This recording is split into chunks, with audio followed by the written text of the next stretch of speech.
Let's assess the sodium content in many takeaway foods, ready-to-eat foods that you can pick up at the grocery store or that you can order in. Because, well, overconsumption of sodium, I believe, is very overinflated. It's still quite present in a lot of shelf-stable foods, and yeah, overall, not a great thing for you. So yeah, let's see what are the worst things for you. You often hear about the amount of sugar or fat found in food, but far less frequently do we talk about how much salt can be found in popular supermarket and fast foods that we frequently grab on a weekly basis. Consuming too much salt has a number of implications from our health long term. Not only does a high salt intake mean that we retain extra fluid, which is one of the most common reasons you can feel bloated and heavy after a high salt meal, but for those who are salt sensitive, it can impact blood pressure, risk of heart disease, and stroke. Each day, you're only meant to consume 2,000 milligrams of sodium, but Aussies are consuming almost double the upper daily intake. Yeah, and Americans and Canadians are about the same. So yes, crust meat deluxe pizza. Well, yeah, I imagine, look at all of those processed meats that are on top of there. It kind of begs to reason. 5,700 milligrams. Holy crap. Is that for the entire pizza? Okay, if you're having the urge to order a cheeky pizza, love a meaty topping, and end up demolishing the entire pie, you will be consuming more than double the upper daily recommended intake of sodium. Lee Kum Ki, I beg your pardon.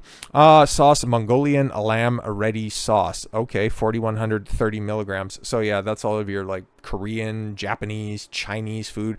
We kind of know that it's loaded with sodium. That's also the reason that, you know, a lot of people love that stuff. While the sauce mix is to serve for, the reality is that it is still an enormous amount of sodium to be found in a 120 gram pack of food, and still equates to more than half the recommended upper intake of sodium in a tiny portion.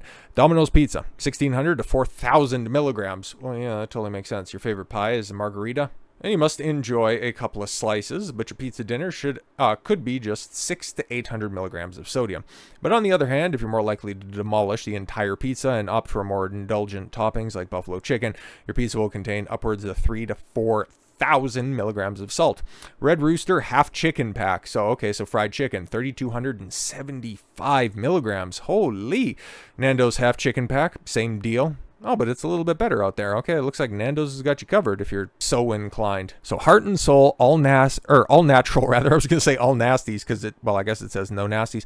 All natural teriyaki stir fry recipe base. Oh, a little bit of a wide gap here. 80 grams to 2,800 milligrams. I beg your pardon? Now, to be completely honest, I'm kind of a sucker for teriyaki, so this one kind of sucks.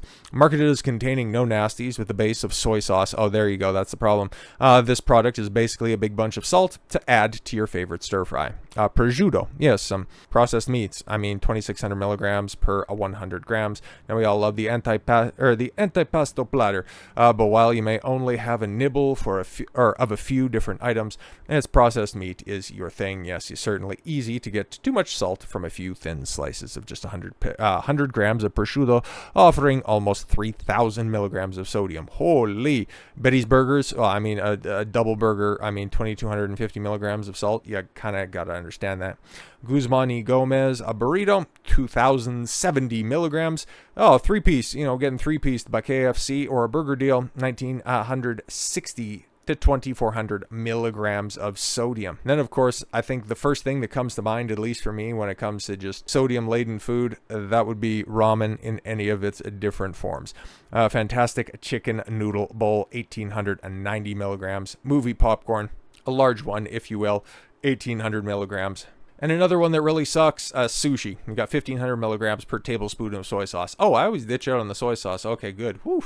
Not only does a single hand roll contain at least 300 milligrams of sodium. Okay, well, that's still not great. But that is coming from seaweed, so that's also a little bit of a better and more rational concession. It's still not good for you, but at the end of the day, it's better than, and the alternative is, tablespoon of soy sauce can contain 1,500 milligrams of sodium. It is easy to see how sushi can quickly become a high salt meal.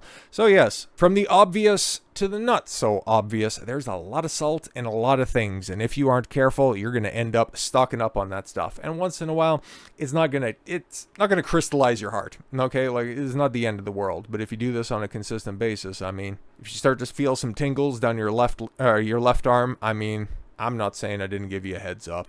That's totally on you to decide. So with all that said, thank you all very much for the gift of your time. I've been Don Consuelo. I want you to follow your gut and get after it. Take care, everyone.